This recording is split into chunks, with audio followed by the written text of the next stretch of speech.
Hey, what's up, everyone? So, just got some relative rotation graphs here. Don't get overwhelmed by it. I'm just going to go over a little play, a little trade I took on Home Depot. Been trying to understand these and make some plays, and just wanted to share and playbook what I was doing. So, I down on the bottom here, you can see we have the consumer discretionary ETF, and we have all the tickers that are trading in this ETF. Above here, we have the relative rotation graph for the primary sectors. So we can see right here we have the consumer staples, we got the utilities, energy, financials. So we can see what's improving, leading, weakening, and lagging. So right now we're on the 29th. Now we're on the 26th. So what I started to notice here was on the 25th is that right here, consumer staples started to lead, right?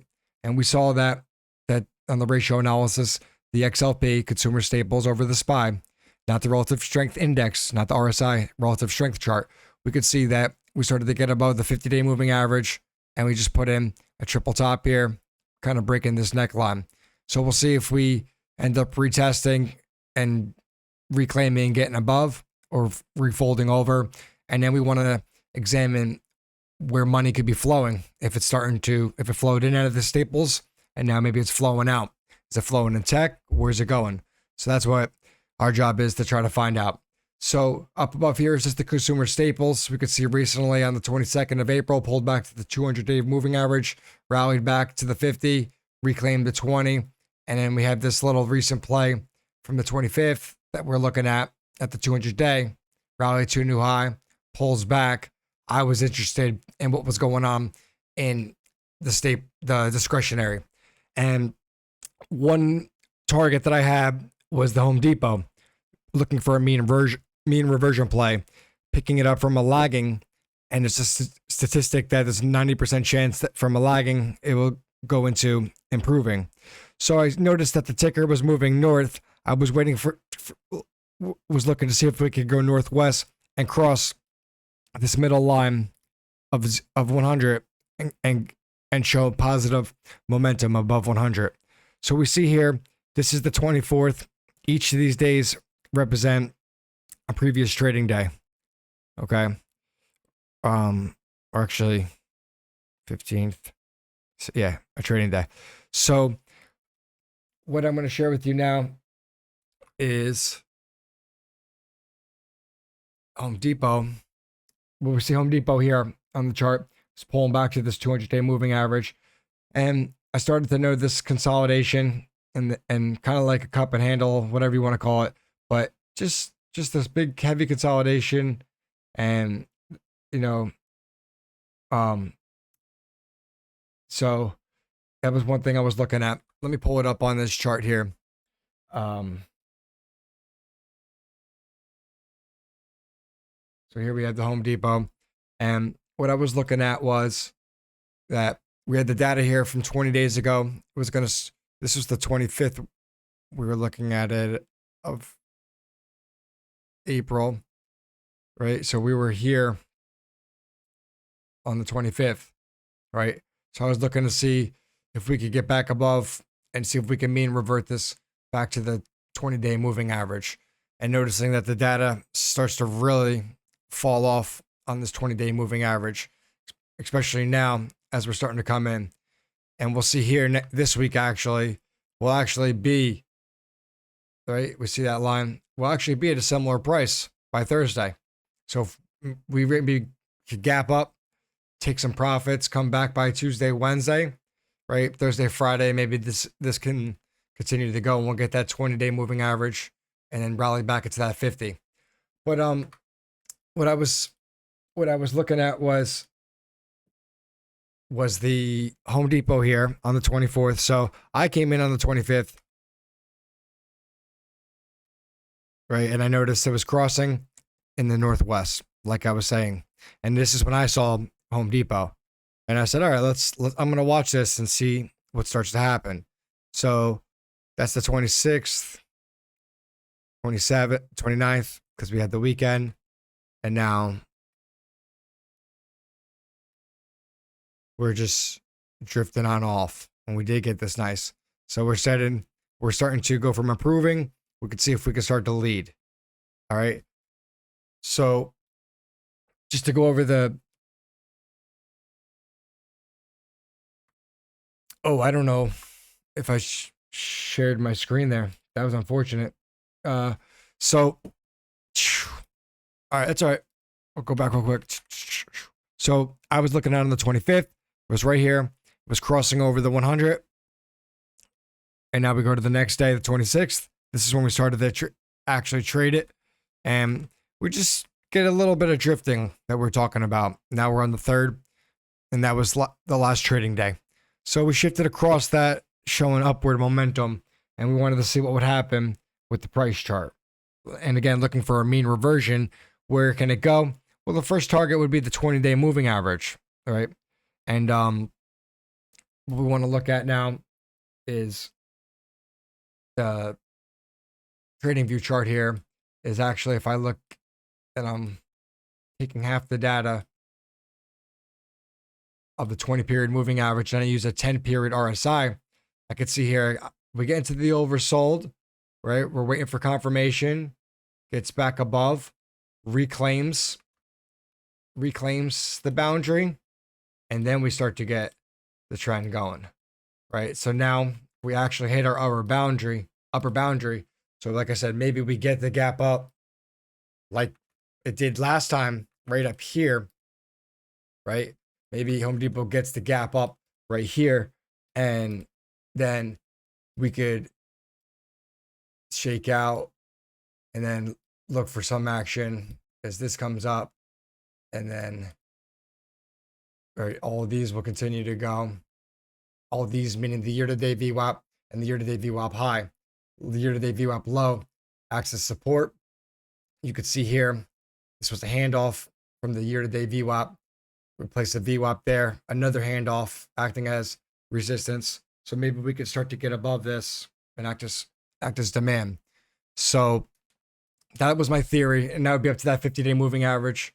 And if we do gap up, like I said, we would be seeing something very similar on the RSI.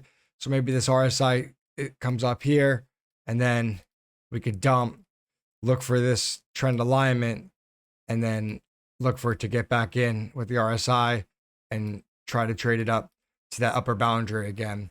And that would be up to this area. So what I was doing on the trade was I saw that recently we talked about the divergence on the daily. We talked about the relative rotation. We talked about consumer staples starting to weakening. I was looking at momentum on that ratio analysis as well, the relative strength chart. And so getting at this is I saw that we gapped down, we rallied into the 5-day moving average, started to take this cheat entry, and I started to take some profits because I had a feeling I was a little early.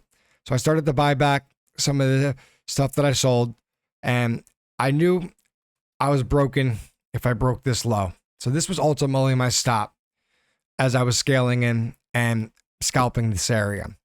So what then finally really intrigued me was we did hold, right? We get back above this monthly VWAP now and reclaim the 2-day VWAP, this low VWAP, that pink right there.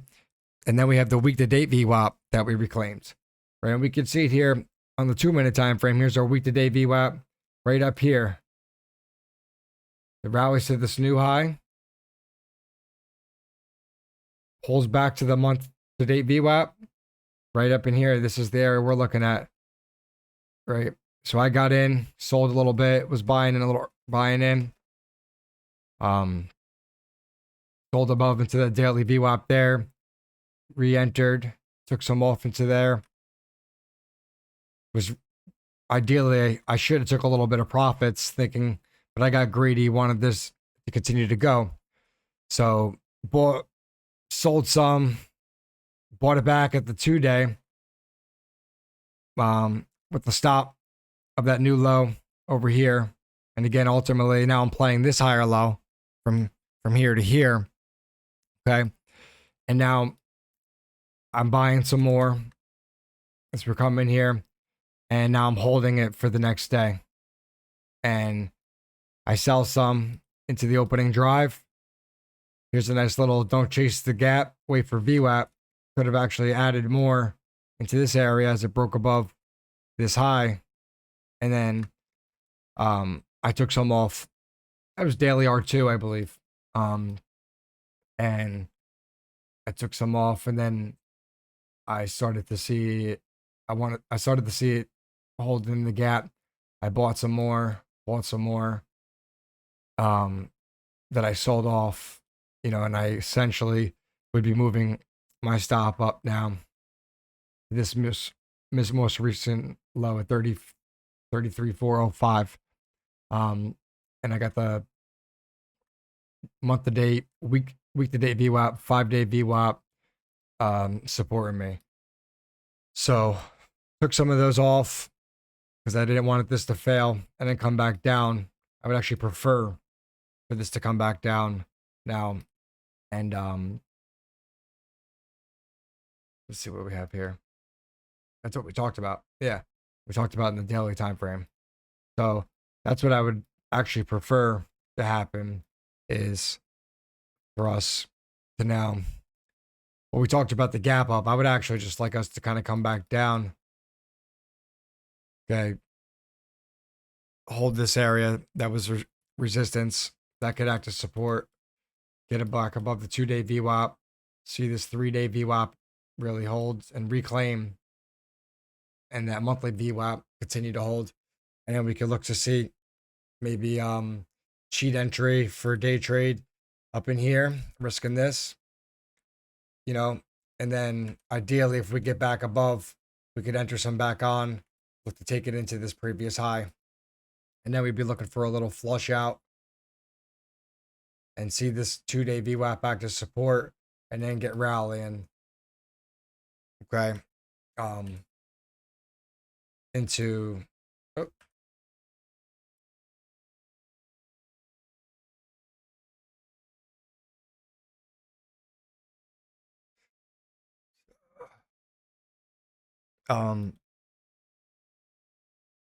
were we saying? Rally back in, pulls back into this double top. All right, I just want to look at the yeah, because we're looking for 3-4 days, Thursday, Friday. So maybe it shakes out Monday, Tuesday, Wednesday aggressively back into even this area where we're seeing excuse me, maybe back even into here. We just give it right back up.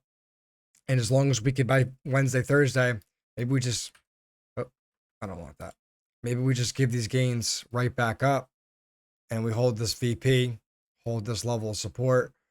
Again, can get going, and you got, if you want to say head, shoulder, or, at that point you have, your cup and your handle, whatever.